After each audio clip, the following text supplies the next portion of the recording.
Ito ang Bondok Peninsula sa probinsya ng Quezon.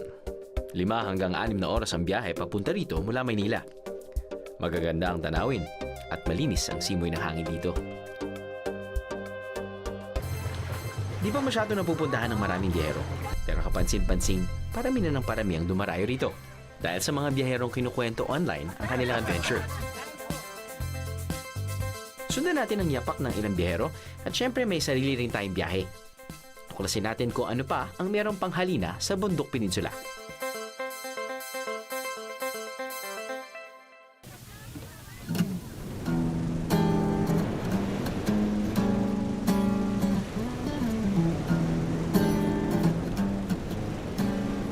Isa ang isla ng Alibihaban sa mga napiling puntahan ng ating mga kapwa biyahero. Nung una kong pinuntahan yung Alibiaban, di ko talaga naisip na delikado siyang lugar. Nainganyo ako na nung nakita ko siya sa Google Maps, ibang-iba yung pangalan, tapos napapaligiran siya ng beach na sobrang ganda. Isa sa lugar na magandang napuntahan ko ay ang Alibihaban. Sakto lamang noon na naghahanap ako ng isang destination sa southern part. Isa itong maliit na isla na may cream beige na buhangin. Walang resort at wala masyadong cottage dito dahil hindi naman talaga ito isang resort island. Simple at parang walang kaproblema ang mga taga rito.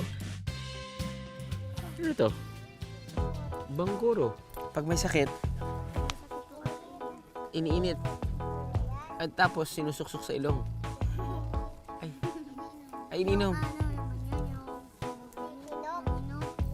Ito, galing dito. Pag nahulog, hinog. Tapos doon pinapakuluan. Tapos iniinom. Pag may sakit, ano yung sakit? Ubo lang. Para rin hindi nila masyadong alam na may kakaibang ganda ang kanilang lugar hanggang sa may dumayo na rito mga turista. Dumadami na ba yung mga turista dito? Teka. Ito, kanino yan? Yung tent. Doon? Yung sa dalawa na yun? So, first order of business dito sa pagdating natin sa Alibiaban. Kain. Pero bago tayo nakarating dito, siguro inabot tayo ng 10 taon. Hindi. Mahabang paglalakbay actually. Mga 7 hours road trip mula Maynila. Tanga ka ng SLEX. Ako dinaan ako Startol, Tangas, Rosario, Sariaya, Quezon. Doon pa, Bundok Peninsula, drop off San Andres, tapos noon bangka ka ng mga 30 to 45 minutes. Actually, mga 30 minutes lang. Tapos noon, mapapansin mo na San Andres pa lang, pagsampa mo pa lang sa bangka, makikita mo na maganda yung tubig. Hindi mo dumi. Very clear. Tapos nun, papunta ka dito sa Alibihaban. Darkish. Different type of green. Alam mo yung, it's deep water pero it's clear water. Alam mo yan? And then when you reach the island, uy, ganding sand. At wala ka rin masyadong makikita ng tao. Of course, mostly locals. Pero apparently, the tourism boom, well, hindi pa nga boom pero yung parang nakilala siya ng mga turista 3 years ago. I think it's because of vloggers. But yeah, still, we saw like 2 tourists. Nagdala yata sila ng tent. Diyan sila. And kung saan tayo ngayon, I think this is like a pension beach house. Kung saan, sinerve tayo ng pagkain. Now, let's check it out kung ano ang saserve nila. Bulanglang. Bulanglang ay halo-halong gulay. Okay, sinubukang gulay. Ito ay FOOM! Bigatan. Bigatin. Bigatan. Bigatan shell. Lahat may init pa, ayos.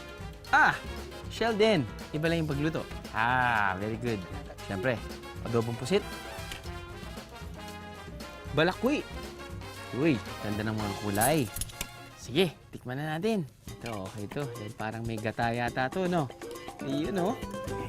Yan. Sit! Wow! Gata, sile, boom.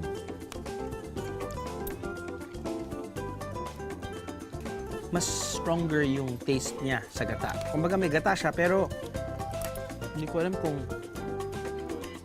nasunog yung gata o meron siyang hinalong stronger taste. Anyway, masarap din siya.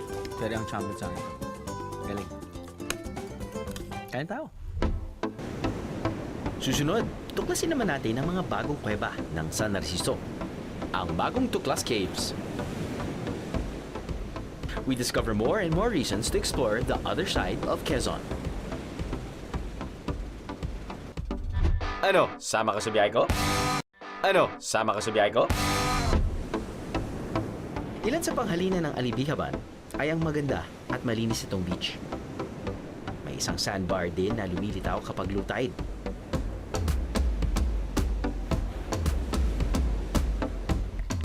At okay din naman ang mag-snorkeling sa malinis at malino nitong tubig.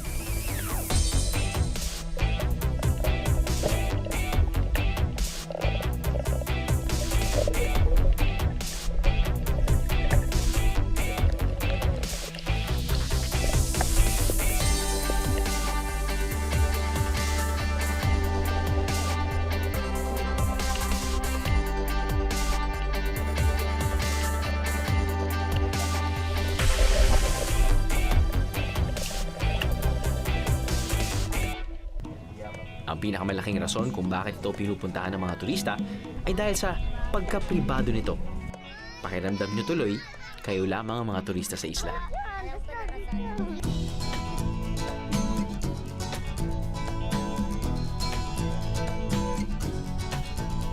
So I'm guessing hindi kayo mga locals. Hindi. Hindi kayo taga dito. We're from Laguna po. Laguna. From Paite. From Paite. Uy. Ha? Siniloan. Sinuloan. Siniloan. Sinuloan din. Fami naman. Wow. Bakit kayo napadpad dito? Medyo malayo-layo ito. Malayo, 8 hours. 8 hours, no? Yes, 8 hours. So, ba't kayo nandito? Ang dami-dami pwedeng puntahan.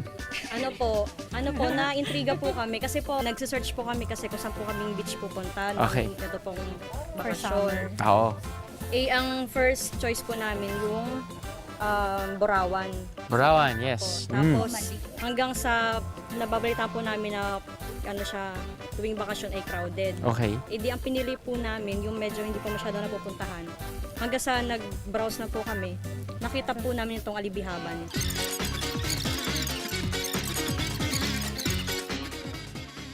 Mahaba to. Mahaba to. Di ba? Tsaka, based po dun sa mga vlog, Maganda siya. wala pong negative na nakalagay kaya na-challenge din po kami pumunta. So, lahat positive daw dito eh. Kumbaga po, after Positive po daw. nung... Tapos dito kayo matutulog. Yes. Dala kayo ng tent. Wala. Nag-rent po po. Some Oh. vlogs available yung mga numbers ni na ate. Pwede kayo Ah, very good. So, nandun nakatulog. Pagkain. Yes po, dito. Pwede rin daw dito. Correct. Alright. So, ilang oras na kayo nandito? Ngayon lang po, driving lang po. Well, i-maximize yun na yung isla. Maraming salamat, guys. Thank you. Good luck. Have fun. Talagang simple ang buhay sa Alibihaban Island. Minsan lang sila tumawid papuntang mainland Quezon. Kaya ang ilang pangangailangan na wala sa isla, ginagawa nila ng paraan. Tulad na lang ng kape. Dahil wala silang tanim na coffee o halamang kape, mais ang ginagamit nila sa paggawa ng kape. Ibang niluluto na lang niya. Yung bigas po na mais na ginagawang kape. Pero uminom kayo ng ibang kape din, o ito na yung nakagistan nyo na ito na yung kape na sinaserve nyo. Umiinom din po. Pero kadalasan po talaga yung laging ganito. Ito. Ano, usually sa umaga ba? Sa hapon? Pagkatapos ng... Umaga, pag gusto sa tanghali, usually yan sa Ano, paano po ba yan? Mais niluluto muna, or syempre, parang dinidigdag muna. giniling po. Giniling. Tapos, Tapos po, sasangag na dati. Brown na po siya. Pwede na pong gawin kape. Nasalig na sa ako. kasi lalagyan mo sa tubig. Pakukuluin lang. Nung hindi pa dumating yung mga vloggers na nag-feature ng isla nyo, ano po yung buhay talaga dito? Pangingisda. Pangunahing trabaho dito ay pangingisda. Di maaga nagsisimula talaga yung araw ng mga mangingisda. Usually, ano po yung yung ginagawa naman ng mga babae, mga asawa, Sa bahay lang po. sa bahay, laalaga ng bata. Kumbaga maaga nagsisimula yung araw, tapos maaga din natatapos yung araw, parang gano'n din. So simpleng buhay lang talaga. Biglang, nung dumating yung mga vloggers, Parang nagbago din. nagbago. Paano ba nagbago? Yung parang hindi na kami nangingisda. Ay, hindi na kayo nangingisda. Dahil mas malaki na po yung kita sa iba. Paano mo kayo kumikita ngayon? Nagbaano po kami ng mga turista. Yung sumusundo. Kayo na po nagsusundo. So pagdating sa transfers, Apo. mula sa San Andres na yun. Ikaw kuya dati mangingisda o mangingisda pa rin? Nangingisda, pag walang biyahe, kung walang pupuntak na turista, doon naman, pumupunta sa lahat ng nangingisda. Pero mas malaki yung yung turista, di ba? Hindi, conforme din yan sa kwan mo. Sa turista mo. Sa biyahe. Pero at least dun sa ang inaantay mo lang yung pagdating ng turista, hindi yung isda. Yung isda, hindi yung pa alam kung darating.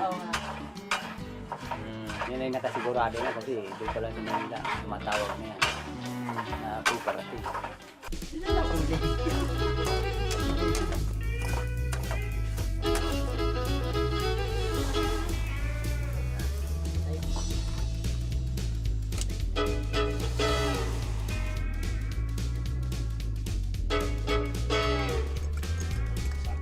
I believe!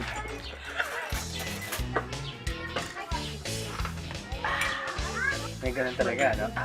Kape lang ako pala siya. Lami. Sir, lami.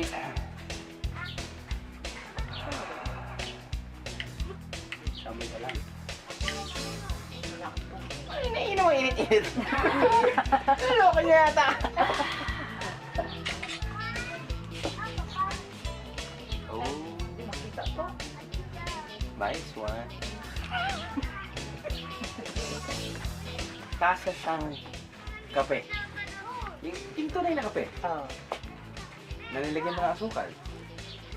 Wala lang talaga siyang Oo. sipa. Depende lang kapag meron tayong nilagyan. Pero ano na siya yung hinahanap mong sensation kapag ininom ka ng black coffee with sugar. Ito na. Paso lang nga yung mga dila natin, pero pasok.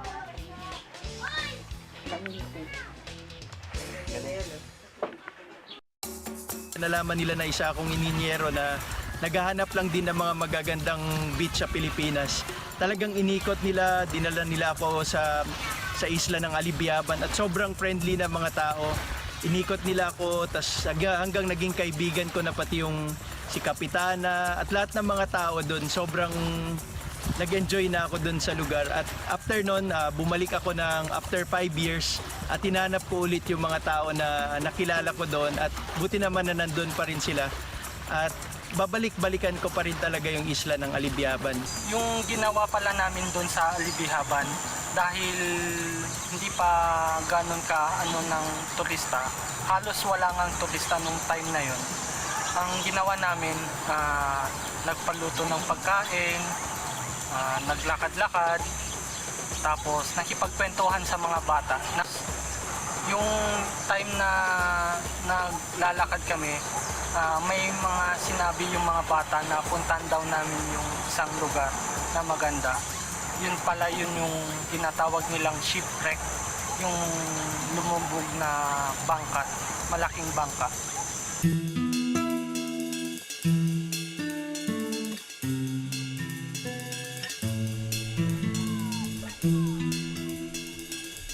Sa dulong bayan ng Bundok Peninsula, ang San Narciso, matatagpuan ng isang private beach, ang Talisay Beach. Sikat ito sa mga lokal dahil madaling puntahan at malinis at presko ang tubig.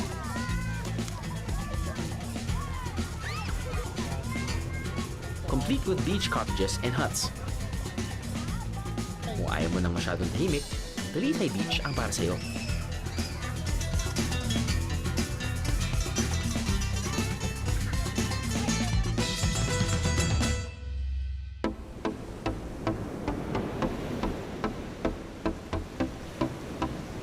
Sa Talisay Beach din matatagpuan ang ilang mga butas na nakaukit sa gilid ng mga bato. ang bagong Tuklas Caves. Marahil ay inukit ito ng hampas ng alon sa paglipas ng mahabang panahon. Sa ngayon, ginagawa itong pahingahan at picnic area ng mga taga rito.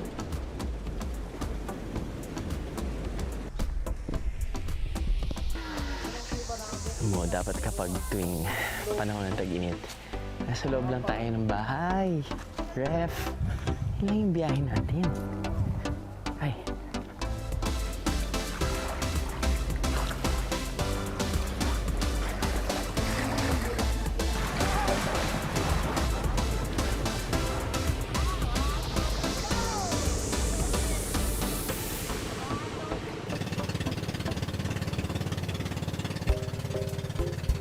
Speaking of mga bato na may butas, mula Talisay Beach, kailangan mong mamangka na halos 1 oras para marating ang majestic arch na to. Ito ang Napinto Rock Formation. Tinawag itong Napinto dahil, well, mukha itong pinto.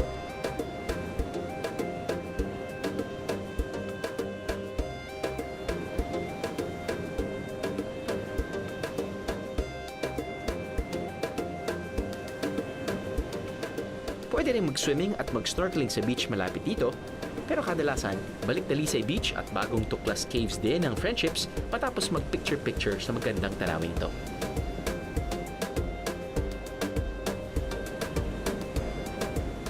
Uy! Wow, kita yung background namin. Kuweba. Kuweba, if you pierce through the kuweba, ayun yung dagat. Anyway, meron silang nakasetup dito ng mga huts na pwede nyong puan, pagkainan. At ang ating kakainin ngayon ay balanghoy chips. Balinghoy chips. Kamoting kahoy chips. Iba-ibang kulay. And yung kanilang crustacean na nahanap sa mangroves. Koray. Tama? Yes! Koray. Ang koray na niluto sa gata. Bakit kamo? Dahil malapit na ang area na to sa planetang Mars. Ang layo nito. Ang lapit na ito sa Bicol. So, yung mga sangkap na ginagamit din nila ay parang ano rin. Bicolano dish. May sili at may gata. Hindi sila kinakain. Nandiyan lang sila.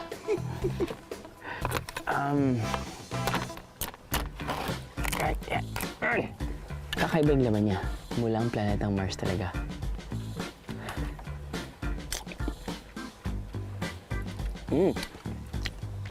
Lasang crab. For sure. Kung dito lasang crab, patayin nyo na ako. Pero lasa siyang crab. At masarap yung kanyang sauce dahil may gata. Mabuhok. Mabuhok ang kanyang mga kamay or legs. Actually, masarap siya. Siyempre, malaking bagay dahil may gata. At yun lang siguro yung masasabi ko dito. Hindi ko alam kung paano ko pa si-stretch. Simple lamang ang pagluto sa kuray.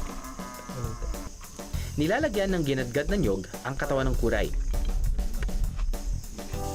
Tapos, pinapakuluan sa gata na may tanglad, bawang, paminta, at asin. Matapos mamula ang balat, sakto na. Banata na natin yan. O, simple, di ba? Kung ano namang ikinasimple ang pagluluto ng kuray, ganoon naman kakomplikado at matrabaho ang paggawa ng cassava chips na tinatawag din ditong rock and roll. Kung sa tamad ay hindi po kayang gawin. Ito po ay sa tiyaga lamang, pero kapag ito po'y natikman ay masarap. Ito po ay ginagawa una, ito po'y babalatan. Pagkatapos po nitong balatan, ito po ay hugasan. And then pagkatapos pong hugasan, ginagayat po itong manipis. Pagkatapos pong gayating manipis, ibibilad po sa araw. Pagkatapos pong maibilad sa araw, ito po ay pabayuhin na gagawin pong harina. And then pakagawa po ng harina, mamasahin siya, lalagyan po ng tubig. And then kung gustong iba't ibang kulay, ay lalagyan po ng kulay para maging colorful po siya. At inilalagay po sa dahon gagawin pong manipis siya. Pagkatapos pong mailagay sa dahon ng manipis, ibibilad pong muli sa araw. Pagkatapos pong ibilad sa araw, ay gugupitin po siya para maging tuyong-tuyo pong muli. Pagkatapos pong gupitin, ay bibilad po sa araw muli para po siya ay maging finished product bago po lutuin. Tinawag po namin rock and roll kapag inilagay po kasi siya sa mainit na langis, ay siya po ay nagra-rock and then po siya po ay nagro-roll. Kaya pinangalanan po namin rock and roll.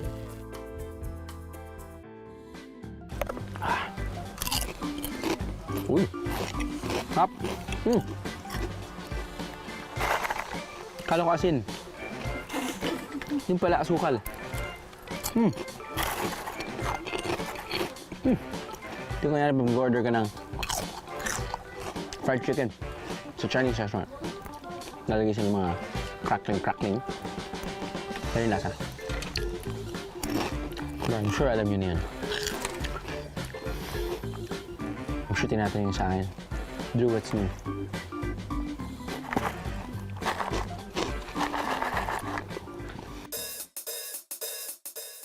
Pero hindi lahat ng mga taga San Narciso ay may tiyagang gumawa ng rock and roll. Ang iba, gumagawa na lamang ng tuyo. Ito pong aming tuyo na ito ay ibinabiyahe sa Lucena, sa Laguna, kung saan po din naman sa Maynila. At nakakarating pa din naman po ito ng ibang bansa. Yung mga na-order na sa amin na mga 10 kilo, dalahin daw sa Amerika, dalahin sa Italy, sa Dubai. Yung ibang nadating na nauwi dito sa atin sa Pilipinas, sila po nabili ng tuyo at para ipadala sa ibang mga papunta doon. Ay ito po ay binebenta namin ng 100 hanggang 120. Yun po yung good na tinatawag. Hanggang 1 buwan po yung ganda ng klase niya bago pa po ito mamula. Yung pong lapad na sinasabi at tunsoy.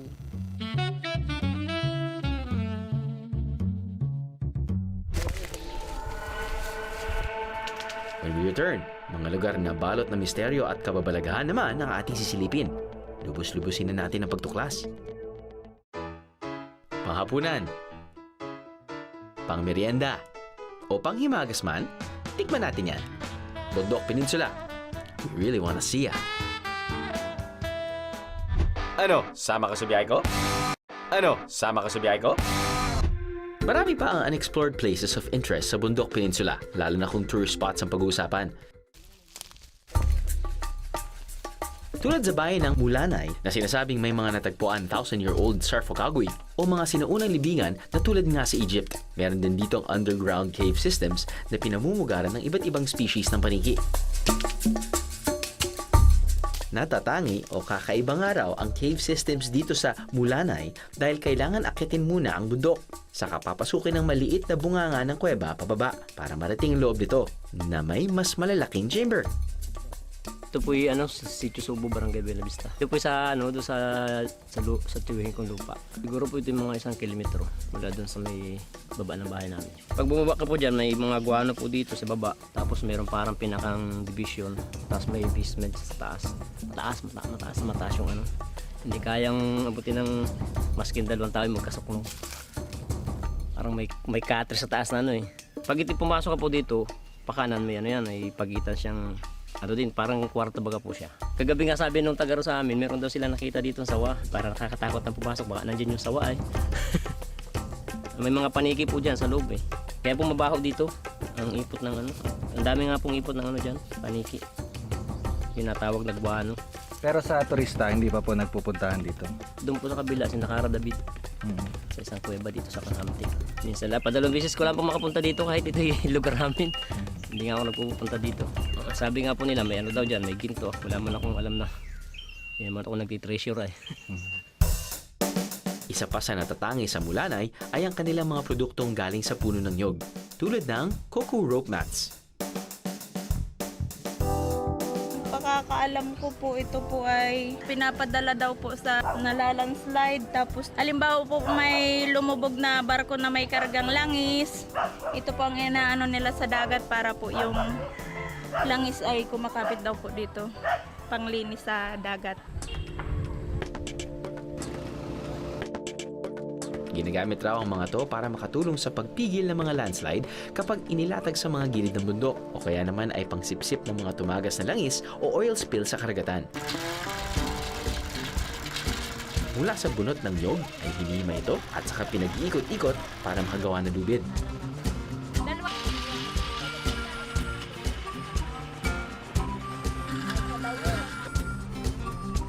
Matapos magawa ang lubid, ay hinahabi naman ito para mabuo ang tila isang mahabang carpet. Nakakagawa po kami ng 3 sa maghapon po. Sa isang araw po, nakita naman po kami ng 150. Gano'n po kahaba yung isang pulong na gano'n? 20 meters po. Isa pang produkto mula sa puno ng nyog ay ang tuba na kadalasang ginagawang suka. Pero dito sa Mulanay, gumagawa rin sila ng cocoa sugar na pang-export quality. Yung coconut sugar kasi natin is ano lang siya, ikukumpara mo siya sa cane sugar, so mataas yung glycemic index niya. So ang coconut sugar, ano lang siya, mababa yung glycemic index niya, which is only 35. So yung iba nga sabi mas low pa daw, pero 35 sinusunod namin lahat. So 35, so friendly siya sa may mga diabetes, sa may mga sakit sa puso, so okay siya. Wala kasi siyang chemical. So natural talaga siya from tuba, ipapaano lang namin sa gasol, nakita ninyo sa baba. So hanggang mag-dry siya to crystallize. Yun lang. So walang any chemicals na kahit konti wala siya talaga.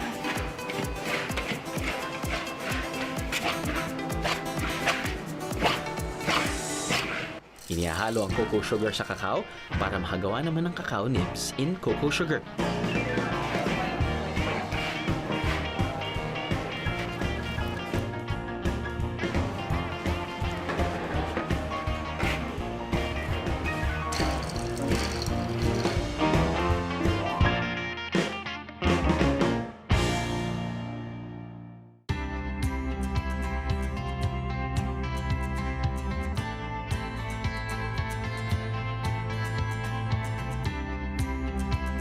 Sa bayan ng Katanawan, matatagpuan ang mga higher-end resort ng bayan.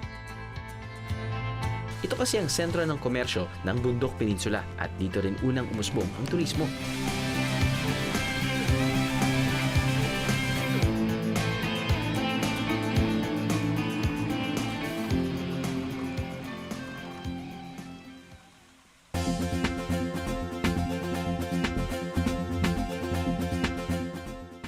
Chef, alam kong ito yung hinahanda mo kapag special yung mga guest mo. Ano po ba yung hinanda niyo para sa atin?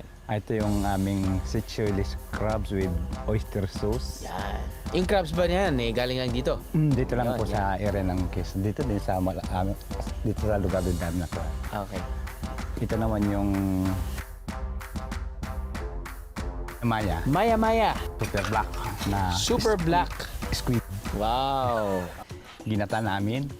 Then sinama namin yung yung tinta. Tinta. Oo, para pagkain ng guest namin. Magandang ngiti. Magandang ngiti. Talagang Yun. mapapangiti ang tumitingin. Ayan. Ito Naman yung shell na kung tawagin dito, balakwit.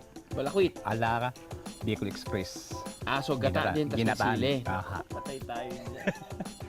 Anyway, ito isda naman din. Yan yung aming grilled tuna. Ooh.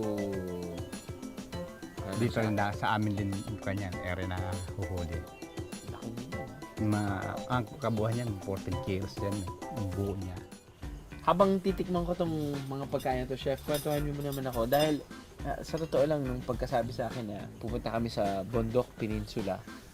Ngayon ko lang nalaman na may Bundok Peninsula pala at yung Bundok Peninsula na yun sa probinsya ng Quezon. Ako kasi bumabiyahe ako papuntang Bicol. Yung mga taong galing Maynila or galing sa Laguna, 'di ba dadaan niya ng Quezon. Pituang Manok, Yo. papuntang Bicol. Ah. Ito, dito sa kanan eh. Oo. Ano yan? Bago umakyat ng sigsag, magkakanan ka na. Kakanan. At usually, walang pumupunta talaga doon. Oo, dahil talagang ngayon lang na-develop itong lugar namin. So, ano po yung ma-share nyo sa amin tungkol sa Bonpen? Bonpen, senior cut lang niya yung Bundok Peninsula. Mga beach dito, mga siguro 5 years lamang ang kanya nagsimula talaga. Develop, dumami yung mga taong Mga turista. turista pumupunta dito, nadagdagan yung mga beach na Pero hindi pa rin siya ganun kasikat siguro pag ganun pa lang siya no? So yung I think parang feeling ko yun din yung charm ng lugar na maganda siyang puntahan. Medyo may pagkalayo. Pero baka yun din yung charm niya dahil baka may mga taong gusto ayaw ng maraming tao, oh boy. diba? Tapos yung tubig niya, yun, napapansin ko parang yung hindi magulo. Kalma na. Kalmado. Oo. Bali, kung pinakamagandang pupunta ka dito, yung month ng December hanggang May. Pag lumampas ka noon, may ka na dyan eh. Yung Ano na? medyo ang dagat namin, medyo tumataas ng So, alon may niya. panahon din. Okay. Lalo pag yung Seasonal din siya. seasonal siya. Kanin. Kaon na tayo, chef. Ay, ang ganda ng kanin. Ito yung gusto kong kanin. Oo, ito pa naman talaga. Gusto ko yung hinahaluan ng gata eh.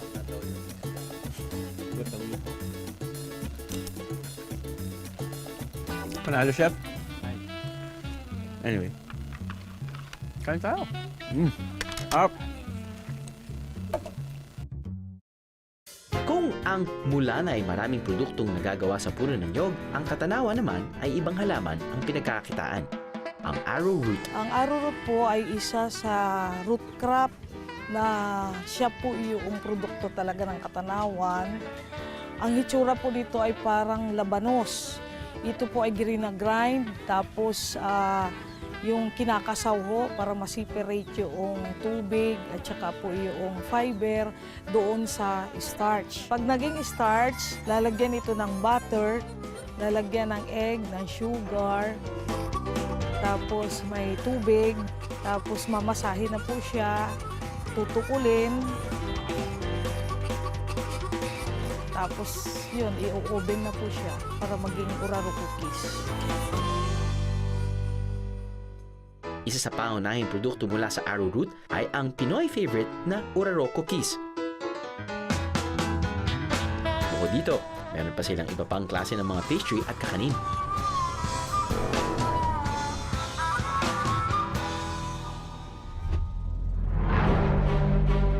Sa ating pagbabalik, isang misteryosong cliffside mansion na iniwang nakatiwangwang. Anong kababalaghan ang bumabalot dito?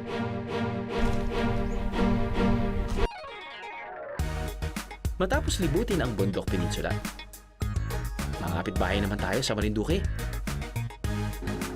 All that and more sa pagbabalik ng Biyahe ni Drew.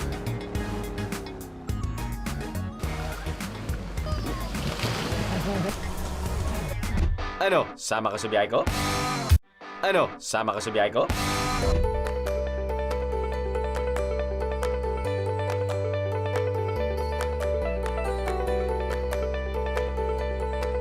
Sa bayan ng Katanawan, matatagpuan ang mga higher-end resort ng bayan.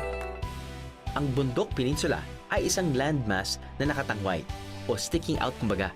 Kung titingnan ay para itong isang kamay na unti-unting yumayakap sa isa pang probinsya, ang Island Province ng Marinduque.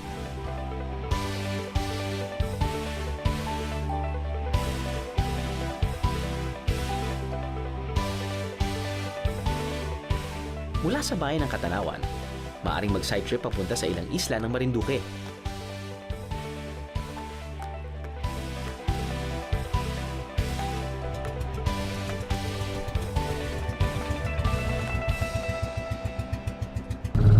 Tulad ng Maniwaya Island. Dito matatagpuan ang isang abandonadong mansyon na nababalot ng misteryo.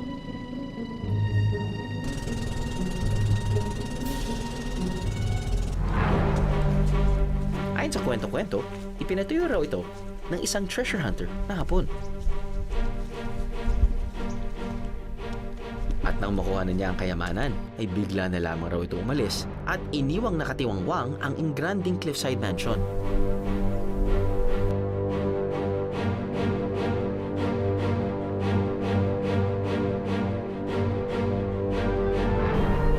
Yan pang chismis, meron daw kailangan magbuwis ng buhay para makuha ang sinasabing kayamanan dito.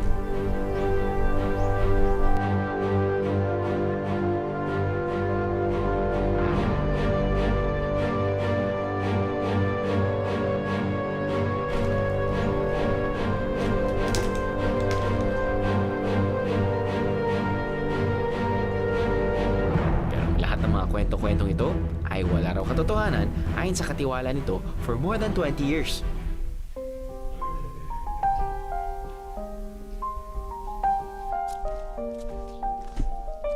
Sadyang hindi na lamang ito naasikaso ng may-ari na nasa ibang bansa na at sila na ang pinatitira dito. Gano'ng katagal na ko kayo? Pwede po pumasok. Tagal na sir, sabi ay pa-18 na yung aking lalaki kami tumira dito, 1 year lang siya. Ilan po? 18 na yung anak ko nung umpisa nung tumira kami dito. Pa-18? Pa-18 na siya ngayon. Kailan mo kayo nagsimula ng tumira dito? Siya ay 1 year. Hindi, ang tagal na po nito. Pero nauna na kaming mag-caretaker bago kami tumira. Parang pinupunta-puntahan lang namin dito. Pero yung may-ari po ng bahay, ano nangyari? Hindi na bumalik? Hindi na sir. Nag-ano daan, tawag-tawag daan sila. So, bakit po hindi na maintain yung bahay? Hindi ko alam sir sa kanila. Basta tawag-tawag lang sila, nangungumusta. Okay. Tawag-tawag lang. Paano yan kapag may pumupunta ba dito mga turista na... Meron sir, marami. Anong ginagawa po nila dito? Picture-picture lang. Wala na lang. Akyat sa taas. Bisita-bisita lang, ganyan.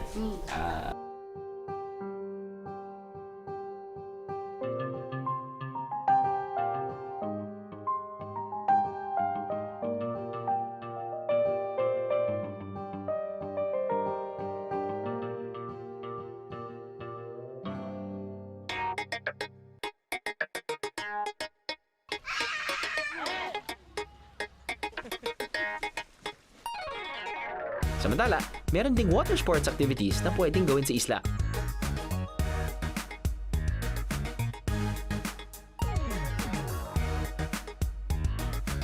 Kadalasan daw na dito pa dumarayo ang mga turista ng Bon Pen dahil wala pa masyadong nag-o-offer ng water sports sa parting yon ng Quezon.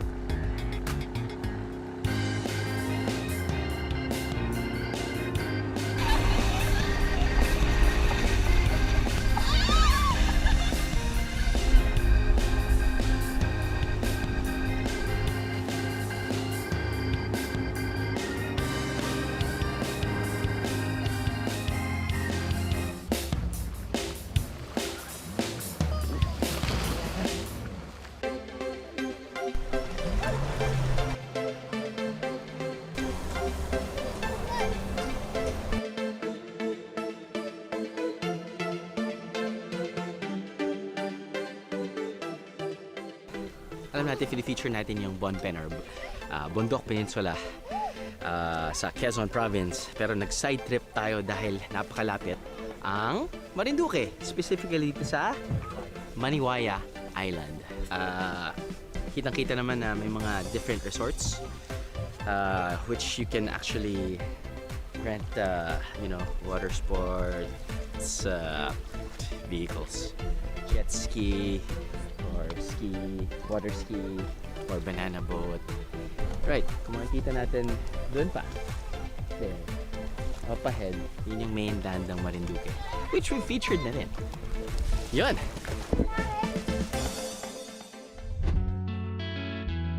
Bakit ko bumabiyahe? To get away from it all? To discover new things? Para makakilala ng bagong kaibigan? Para makatikim ng bagong karanasan? Well, lahat ng yan, meron sa Bon Pen. Ang parte ng Quezon na hindi masyadong nababanggit sa mga travel itineraries, pero ngayon ay unti-unti nang sumisikat dahil sa tulong ng ating fellow biyeros. Kasabay nito, unti-unti ay nagkakaroon ng iba pang pagkakakitaan ang mga taga Bonpen. Sana sa pag-unlad ng turismo ay hindi mawala ang small town charm and relative seclusion na taglay nito. Which is what brought the tourists here in the first place.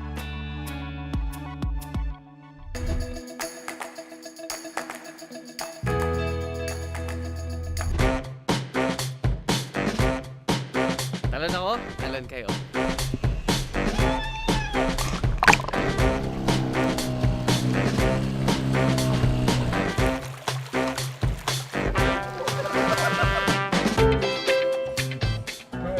Mainit, sir. Kinukulit ako ng aking nanay. May sakit ka? Moringa!